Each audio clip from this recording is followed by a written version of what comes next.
Hi, friends. This is History for the Books. I'm Katie, I'm Allie. and this is episode 6. Yes, that sounds right. Wow, look how far we've come. Wow. Yeah. Shooting for the moon. Well, today we have a good episode planned. I think we both really enjoyed this book, mm-hmm.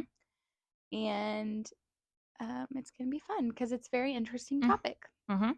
Unique. But what? Unique. Oh, unique. Mm-hmm. Yes. But first, maybe we should do a check-in Okay. because we don't often do that. We Yeah, just jump right we don't in, usually talk really. about ourselves. How you doing? I'm okay. Yeah? I'm here. Mm-hmm. Okay. Yep. I'm doing a lot better than most. I'm above ground, so that's good. You sounded like you were 85. Every day above ground is a good day. Okay. Yep. How are you? You know, I'm living. Mm-hmm. I'm just going through life, going through the motions. Mm-hmm. Mm-hmm. This is the highlight of my weeks. Yeah. You got a lot more stress than me though. So We're currently moving. mm-hmm. Well, we just moved into a temporary house. Mm-hmm. Now I got to figure out all this stressful stuff to get our new house built, Mm-hmm. and it's just very, very stressful. Yeah. And then you gotta, read books on top of it. Mm-hmm. So, Yeah. So, that's probably a de-stressor though. So I'm that's good. okay. I'm living. We love that. Yeah. If I had to move, I would off myself right there. It's really hard and Yep. stressful. And I had a breakdown. Yeah. A literal breakdown. I don't blame you at all. Yeah. That's Sobbed okay. right in the parking lot of the home place. Real bad. Well, I have Anywho. no advice for you. Don't move is my advice. Too late. Too late. But anyways, shall we? Yep, we shall. Our lives are not interesting this week, so Yeah, really nothing pick new to a update. better interesting week. That's what you need. Well, I'm about to make it interesting for you. Yeah, you should. Because this week we're talking about The Bookwoman of Troublesome Creek by Kim Michele Richardson. Mm-hmm. It's a good one. Mm-hmm. I picked this out. You did. Mm-hmm. It's very historically heavy. Yeah. Historical fiction. Mm-hmm. So we're going back to the roots of the podcast. We're choosing a book that does have real historical ties, similar to a Four Winds or a Yellow Wife episode. Yeah. So it's not our lessons in chemistry or yeah, the fluff. It's like books. actually based on something. It's actually based on something, right. Which is always interesting to learn about. Mm-hmm. So I'm gonna put this on our shelf and we can get started.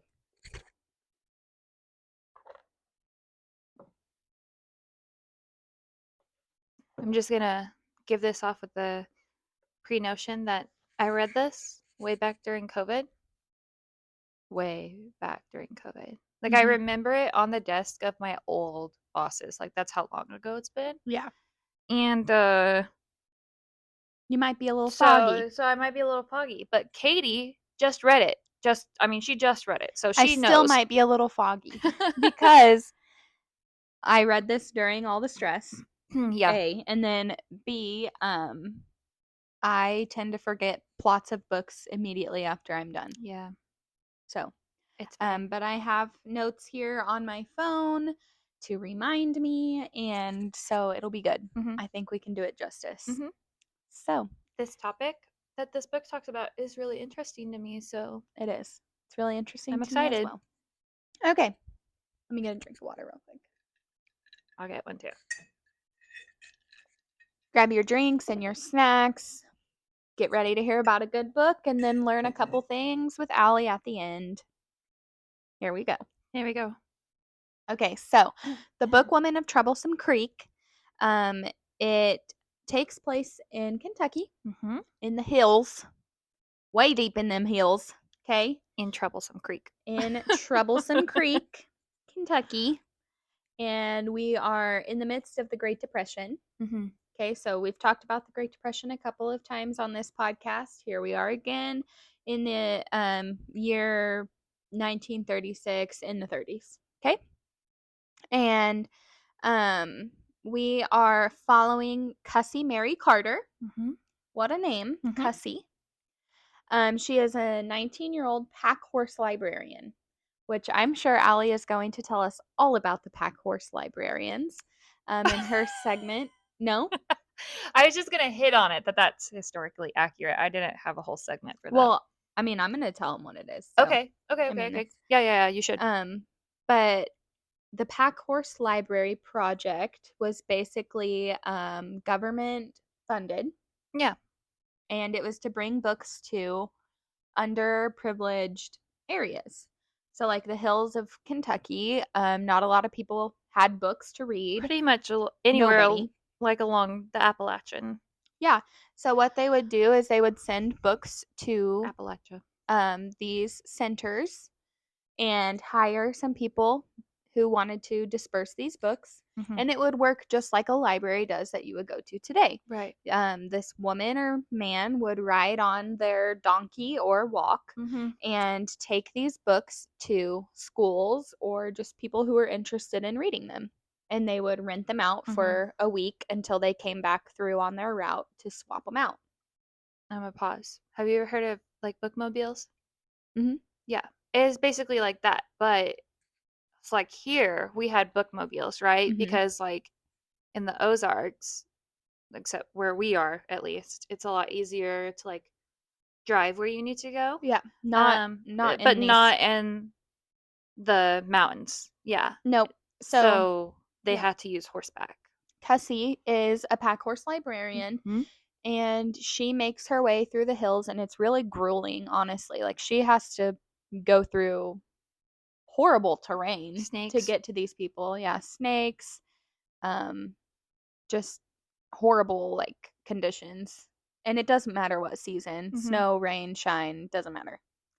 She's going to deliver these books. So basically, we're following her and her story as she is delivering these books to her patrons. And something interesting about Cussie is that she has a genetic skin condition that makes her skin blue. Okay? This was so interesting to me. I have never heard of this before. Really? Never. Okay, you'll be okay. Until I read this book, I had never known that this was a thing. And the author's note at the end of this book really like taught me a lot. Yeah.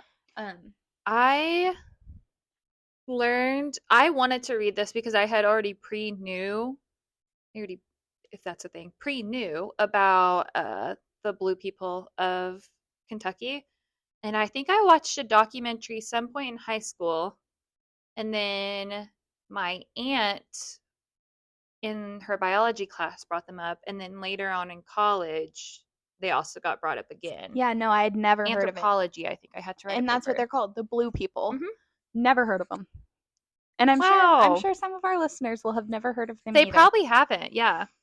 And so that's why this book was fun and interesting. So she lives with her dad. And it's just those two because her mom has recently passed away. Yeah. And her dad's promise to her mom was to see her married off. Right. And like safe. Right. So her dad's mission throughout the book is to get her married to a decent man and to see her safely in someone else's arms because he knows he's not going to live much longer either. He's a coal miner. Do you remember I don't remember, that's why I'm asking, if her mom wanted to see her married off to somebody in their community or outside their community? I don't think it says. Okay. I don't think it says. And it doesn't even say that that's what her mom wanted. It just says that her dad promised that to her mom. Okay. So, just wondering. So that promise is made, and her dad knows he's not going to be around much longer because he's a miner. And as we all know, miners, they died quite frequently. Yep. Yeah, and they did not have a good work life or home life. But that promise is quickly he realizes it's going to be harder because no suitor in the town wants to marry her because she's blue. Yeah. And throughout the whole book, she struggles because she's not African American and she's not white. Right. So what is she? She's Yes. still She's facing a lot of Mhm. like racial issues as well, even though she's not African American Right. or She can't go into the white Asian places, or the white segregated places Mhm. where no colors are allowed. Mhm. She can't go into there, but then also if she goes with the colored people, Mhm. she's also looked down on. Right. So she's like struggling with where does she even belong. Right. So, but her dad does find one guy to marry her, Mhm. and his name is Charles Frazier. Okay? And he is horrible because on their wedding night, he beats her, he rapes her, and just is absolutely horrible. And then he ends up dying of a heart attack all in the same time. So like that marriage did not last. Wow. So and thank God because Cussy doesn't want to be married. Mhm. She likes her life how it is. She Right. likes the work that she does and she doesn't want it to be overshadowed by a man, Well, and if she basically. got married, she probably wouldn't be able to work Right. anyways. So, she moves on with her life after Mhm. that. That's kind of like a bump in the road for her, obviously. Mhm. But she continues to visit and rent out books to her patrons. One of those patrons is Angeline Moffat, Mhm. and her husband had just been shot and is dying. Mhm. And Cussy, throughout the entire book with all of her patrons, does a lot more than just bring them books. Right. So whenever Angeline's husband is struggling, she brings them medicine. Mhm. She delivers to a school teacher, and she sees that all the school children are starving because they Mhm. don't have any food. She finds a way to bring them food. Right. There's another part that obviously I'll get into, but Yeah, I know what um, you're talking about. she she does so much more than Mhm. just deliver books. Um, so eventually she meets Jackson Lovett, who is another patron on her route, and they bond very quickly over their shared love of books because they both like to read the same things. Cussy will bring him um, books to read, and he'll also give her books of his own to read. Mhm. Um, and so I thought that was really cute. But Mhm. she continues to grow, like in her work, in the town, and in the library. But of course, the white people in the town are Right. so discriminatory. The people who And really like her love her, and the mhm, people who don't. yeah. And a lot of times when they don't, it's not for a good reason. Mhm. It's just because she of the color of her skin. Right. And to sell that even more, she's called Blewett Mhm. a lot. Everyone calls her Blewett. They don't Mhm. even call her by her name. Mhm. So I thought that was sad. But she quickly becomes friends with an African American librarian named Queenie, Mhm. and they're friends. And her and Jackson Lovett are flirty, and he's white. Yeah. He's white. That's very important. So Yeah. that's like a no go. Right. Right. Right. And all the while, her dad is a trying to find her someone that will marry her in this town, and b he is participating in the union strikes Mhm. for the mines. Yeah. Um, so that was all going down at the same time. But eventually, this doctor, what was his name? You're asking the wrong person. I don't remember the doctor's name, but he's a doctor, and he comes and he basically is like so shocked, not shocked, but like he wants to figure out what's going on with Right. her skin, with Mhm. their skin. So he is trying to find a Cure. cure for her blueness, and he wants to study her. So he's like, if you come with me, I will give you crates of food Mhm. for you to have with your family because Mhm. everyone's struggling. No Right. one's eating well. Everyone's starving pretty much and just getting by. Like, not only is this the depression, but you're also in a super rural area. And then also, like, she's discriminated against. Yeah. Her dad is participating in strikes. So, Yeah. like, He's not working a oh, whole yeah. lot. Right. So, Yeah. So she was pretty much like, I have to do this because mhm. I can feed my family, but I can also feed those starving school Yeah. children. So she agrees to go and do that with the doctor. And it's really a painful experience for her. She has to basically be drugged, and they have to examine every part of her body to try to figure out what's going on, because she's not African American. Right. She's not white. She literally looks blue, which was a thing, apparently. Yeah. So they perform a bunch of medical tests on her, and the doctor gives her this medicine to start taking. And when she starts taking this medicine, her skin turns white. And she's like, "Oh, I love, like, I'm beautiful. I'm all of a sudden so beautiful." And that almost made me cry, honestly. Yeah. Because I was like, "You're beautiful anyways." Yeah. Like, Like you have to take medicine to make yourself feel yeah. better. But, and I'm sure Allie's going to talk more about this. But what was the medicine called? The actual medicine that they used, Mm-hmm. it was blue dye. It starts with an M. Yeah. But basically it was just blue dye. Yeah. And it counteracts Yeah. the blue in their skin. Mm-hmm.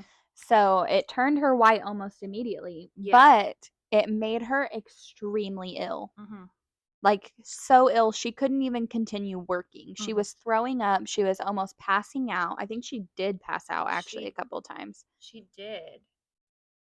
And a But boy came and helped her or yeah, something. but she continues to take this medicine because she thinks it's making her beautiful and it's making her like everybody else. And suddenly people aren't looking down on her as much. And she's able to go to like town picnics and be a part of the community, and that she was never allowed to be before.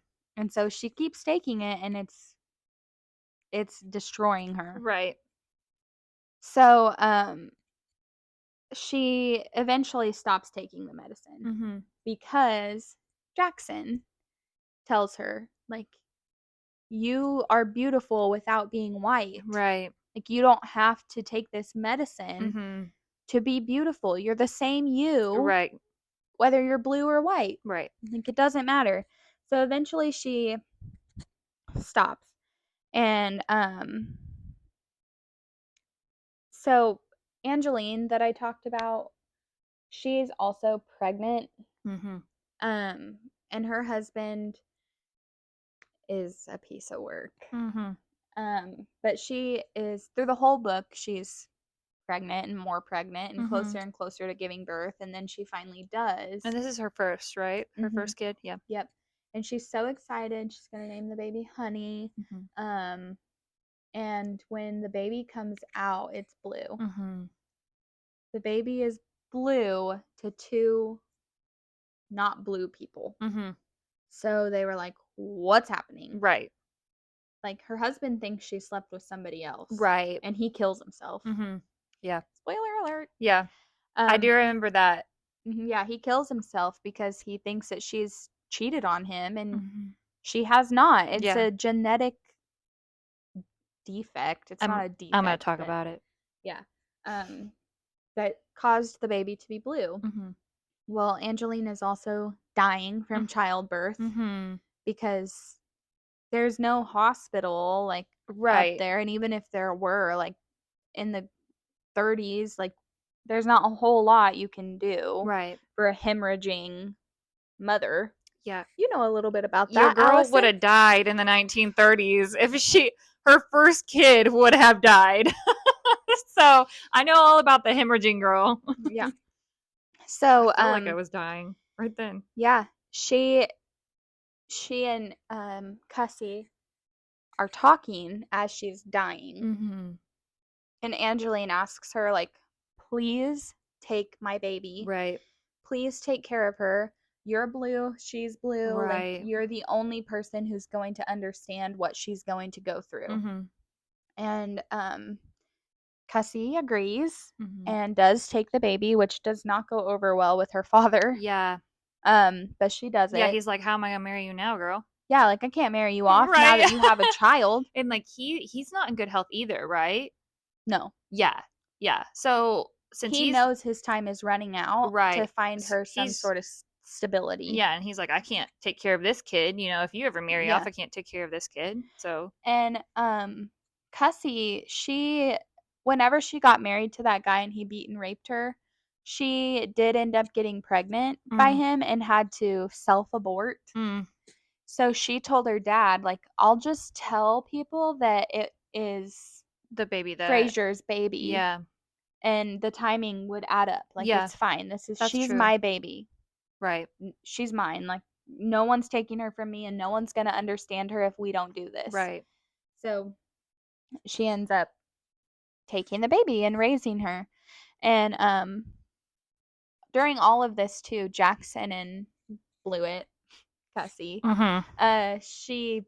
they are getting together. Right. They are falling in love. Jackson is such a sweetheart. I do remember very vividly liking Jackson. Yeah, I really liked him. And he proposes to her. And he asked her dad if he could too before, things went down. But he asked her dad, and then when she's going home to tell her dad that she accepted, miners are bringing her dad's body to the house. Which was so sad. I remember that. He was killed in the mines when a pillar collapsed on him, which was very common. But several months after he died, Cussie's like feeling good again and ready to get married to Jackson. And so they get married in town. But then the sheriff of the town barges in to their wedding and is like, stop! Right. Stop this the is show! illegal. This is illegal. And Jackson, you're under arrest for marrying a person of color. Yeah. And they try to like say, no, like I can be white. Like I can take this medicine and I can be white. And all the townspeople are, well, some of them are like standing up for her. Like, yes, I've seen it. That medicine can turn her white. It's fine.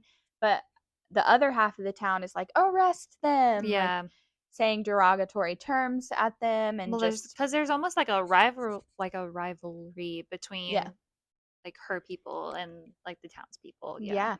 So Jackson tries to fight it. He tries to not go, which is not going to go well. Right. He gets beaten by the sheriff and taken anyways. And oh my God, I almost cried at this part when he was like, Cussie, just take the carriage. I'll be home shortly. Aww. And I'm like, no, you're not. You're not. But then it kind of, this is the part of the book I didn't really like because then it just skips. Oh yeah, it's like 4 years later. 4 years later. And I was like, wait, what? Where's Jackson? Right. Not home. What happened? Please don't skip this. This is very important. Yeah. But it skips, and it was revealed Jackson was released from jail, but he is no longer allowed to live in Kentucky. Which, what?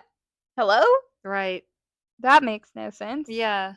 And so, yeah, there's a second book. There's a sequel. Yeah. So this one isn't tied up all the way because there's a sequel.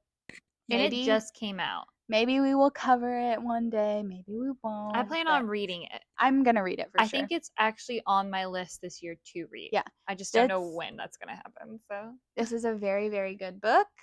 But I can't really give away much of the ending because there is a sequel. And I don't know what happens in the sequel. I don't either. I haven't read it. It's called The Daughter of the Bookwoman of Troublesome Creek or something. Yeah, like The Daughter of. So I'm assuming it's about the honey. Yeah. So, yeah. What'd you rate? Oh my God. Oh, hello. A fly, like. What'd you rate this one? Here's the thing. I didn't actually go back and look.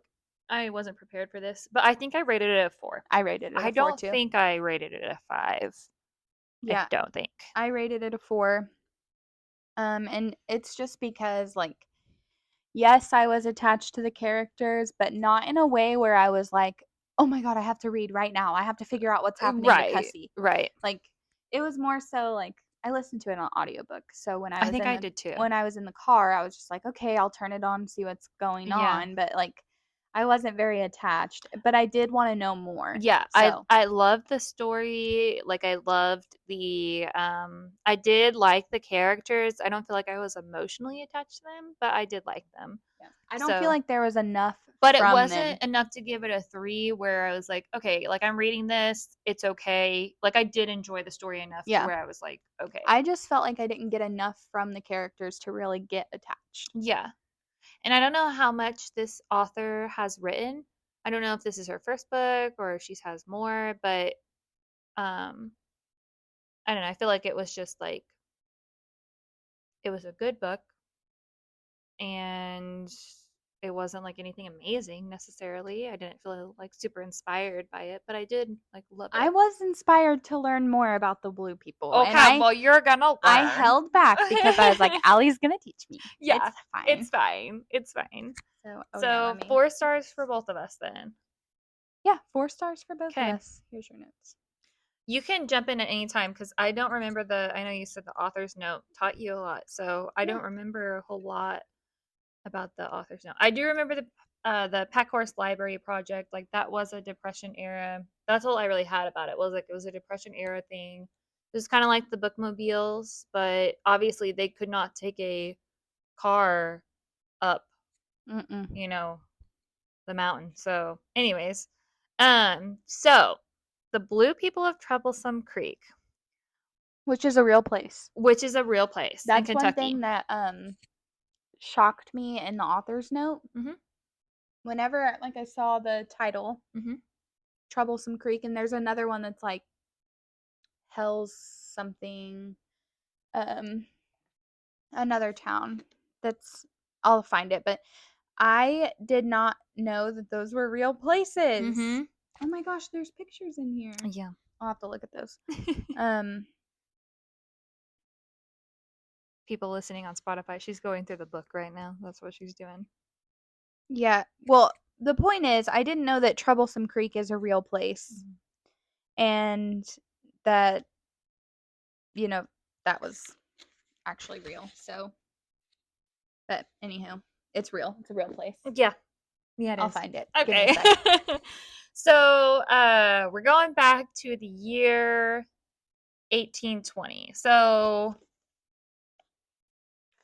this blue people, as Katie talked about, they have a rare disease that makes the pigment of their skin appear blue. And you want me to wait till you're No, done? go ahead. Okay.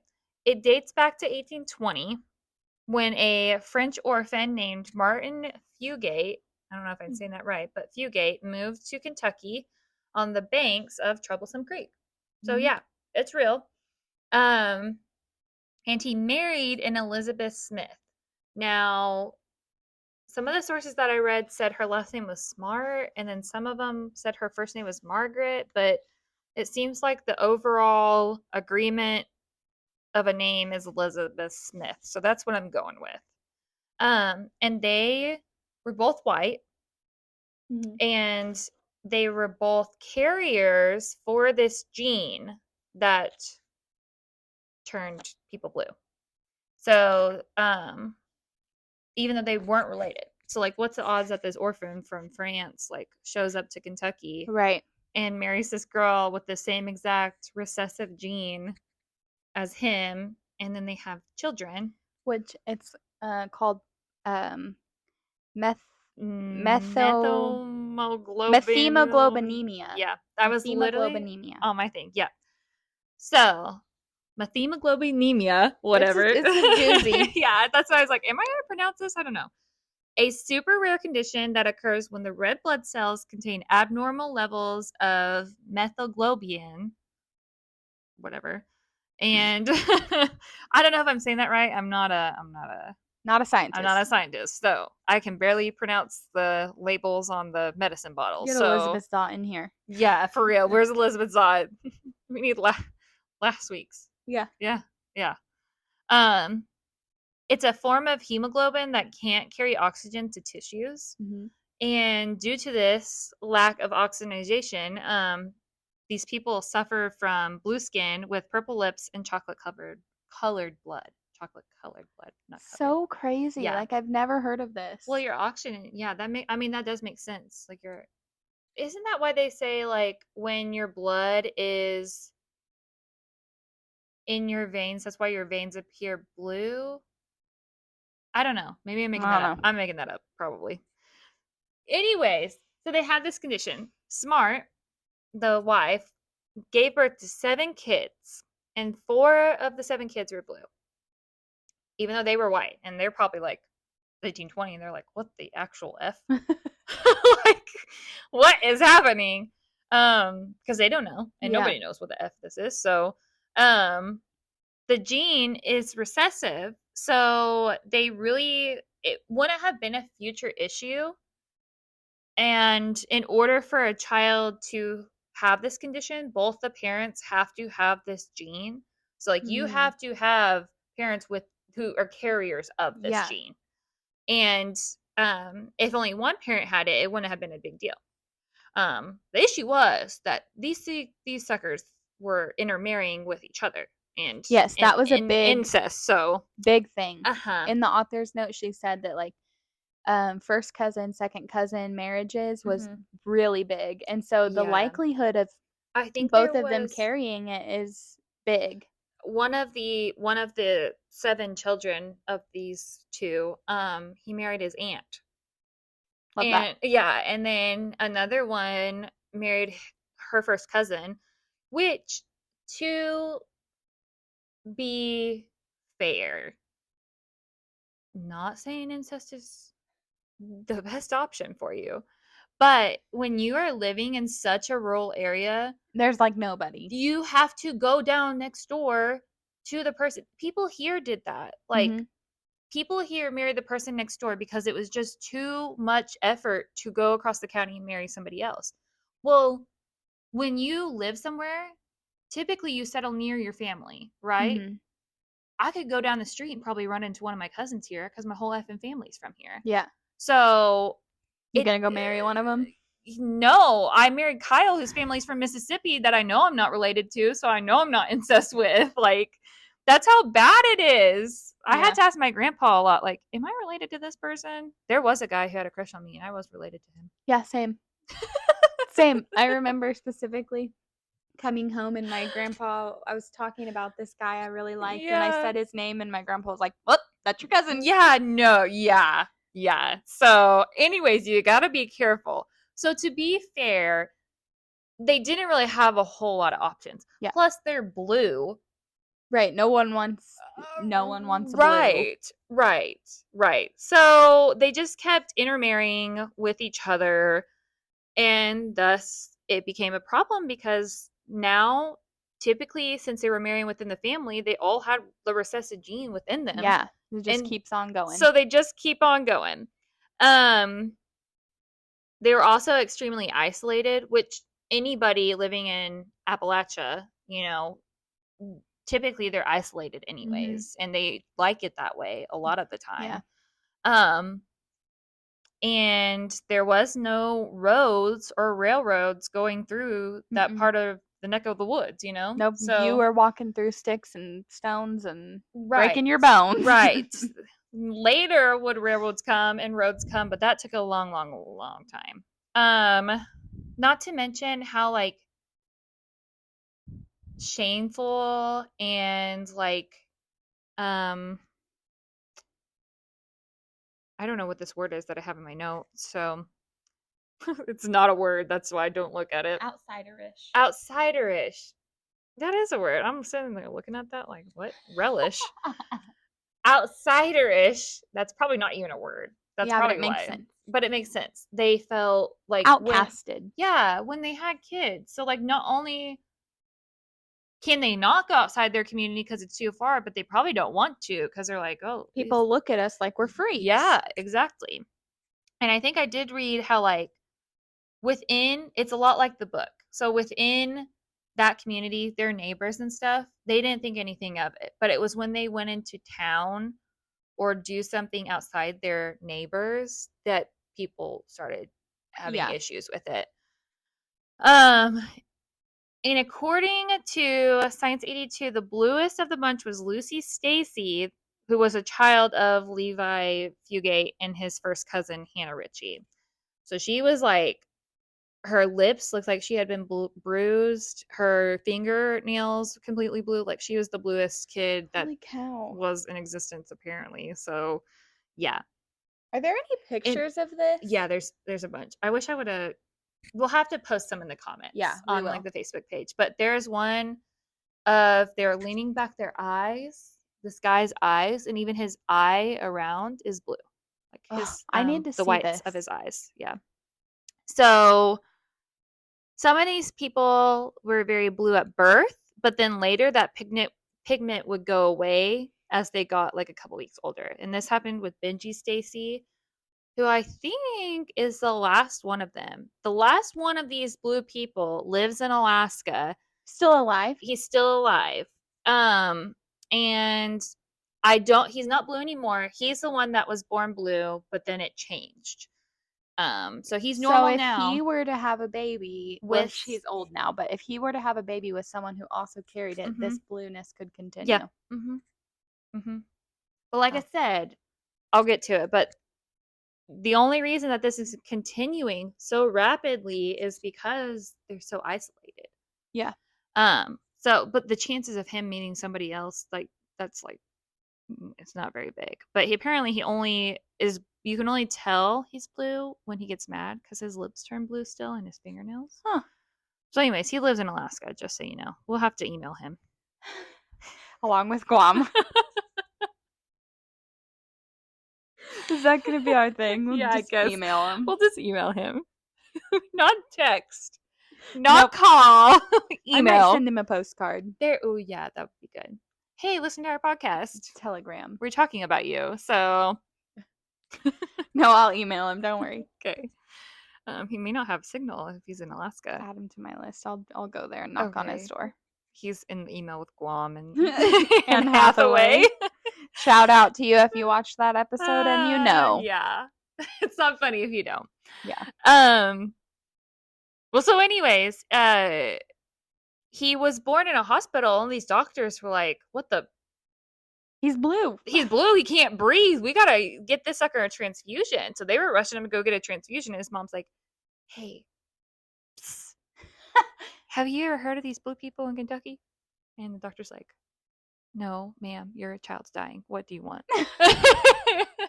And she's like, "Yeah, that's my kin. I think it might actually be this. You see, we're incest, so." Well, it's a good thing she said something. Otherwise, they probably would have killed him by accident Oh, trying to do all these probably. Yeah. transfusions. And they did tests on him and stuff, and she let them do tests on him without saying anything, and they're like, "We don't know what's wrong. Like he's gonna have to have a transfusion." And she's like, Ooh, "Oh, actually, actually, it's because I'm my incest. grandma was blue. I think that might be it." So, coal miners, which plays a big part in the book, actually led to the roads being laid in 1912. So because there were so many coal mines, they were starting to lay roads in 1912. But it would take another 30 years for roads to go back to like places like Troublesome Creek. Yeah. So not until like after the Depression. And people would move out of their it helped. The coal mines helped because a lot of people would move out of their towns, these blue people, to look for work. Mm-hmm. And when you move out of your town, you're not marrying within the same gene pool. So Right. they would marry other people and they wouldn't have blue kids and it would be fine. Um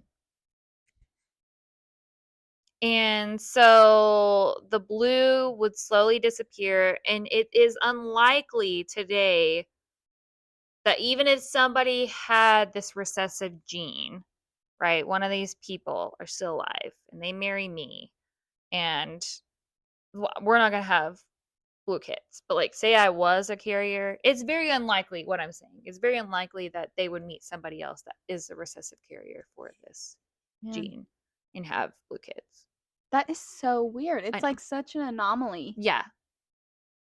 At, but it happened. It's so bizarre. Yeah, if they had chose somewhere else that wasn't Kentucky in the mountains and so isolated, I don't think it would have gone So as far as it did.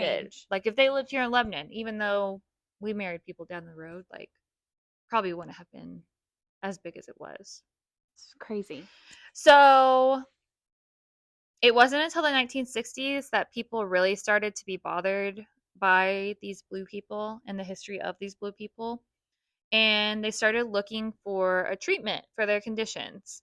It was mostly town people. They're like, who are these random blue people that keep showing up to buy flour in our shop? Like, what the heck? So eventually, Dr. Maidson from the University of Kentucky was able to cure the condition by adding more blue dye, which blue dye with an M. I can't remember what it is, and I didn't write it down because I knew I wouldn't be able to pronounce it. So, I bet anywho, it's in here. I bet I'll it is look. too. So, it helps the body convert this methemoglobin, whatever, methemoglobin to hemoglobin, and within minutes the blue went away. So like her. Um and then like I said, today the blue people are pretty much a part of history. Like it would be extremely rare for a person to meet another person with those genes and marry that person who would also carry it. So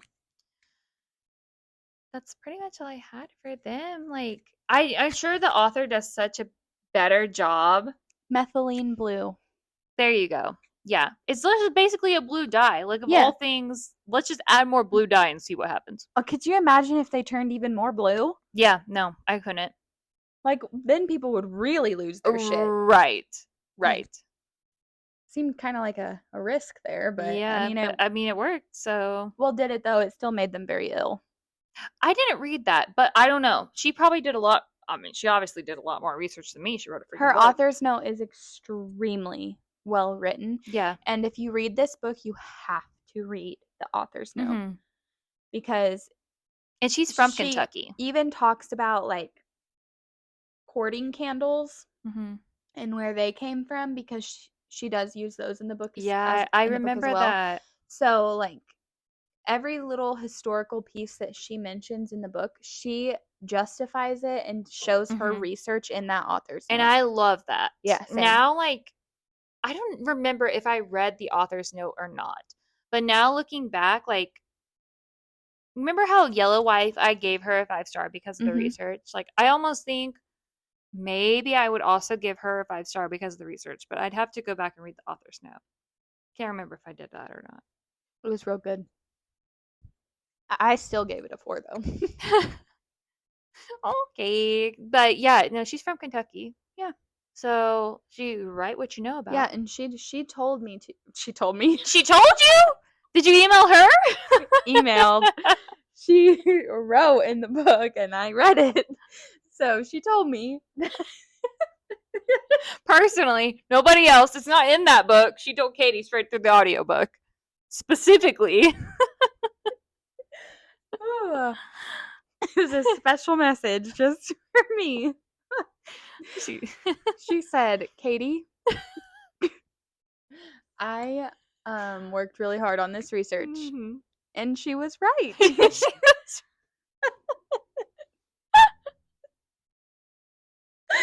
the point of all that That's all she had to say, too. No, that wasn't even what I was Katie said say. What research? And she said, this research. That wasn't even what I was going to say, but then when I started laughing, I forgot about what I was going to say. Never mind. Anywho. The point is, she did really well with her research, is what Katie means to say. She told me. She told her, personally. She told me that she did a really good job. Who wrote this? Kim Michele Richardson. Her and I are BFFs. We email daily. I'm going to tag her on Instagram. Maybe she'll listen to it and she'll be like, we correspond. My friend Katie. I left a courting candle out for her and she listened. Yep, she knows. I bet she's listening right now. Hey, Kim.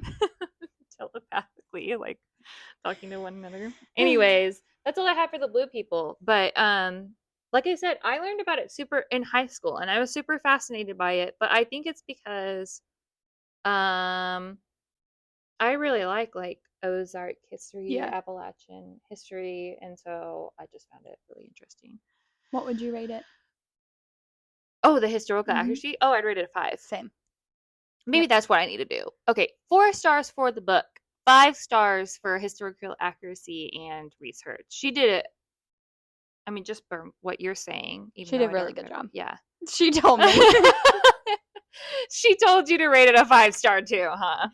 I Yeah. see. Yeah, no, I would rate it a 5-star. I feel like she knew what she was talking about. I Same. saw the photos in there. Like, she has Yeah. photos to prove it. So Yep. perfect. Okay. Great. That's This all was we a have. short. Yeah. This is a short episode. That's Wow. okay. Short and sweet. Yeah. It doesn't mean that the book's any less enjoyable. Yep. It's I just still really liked it. yeah.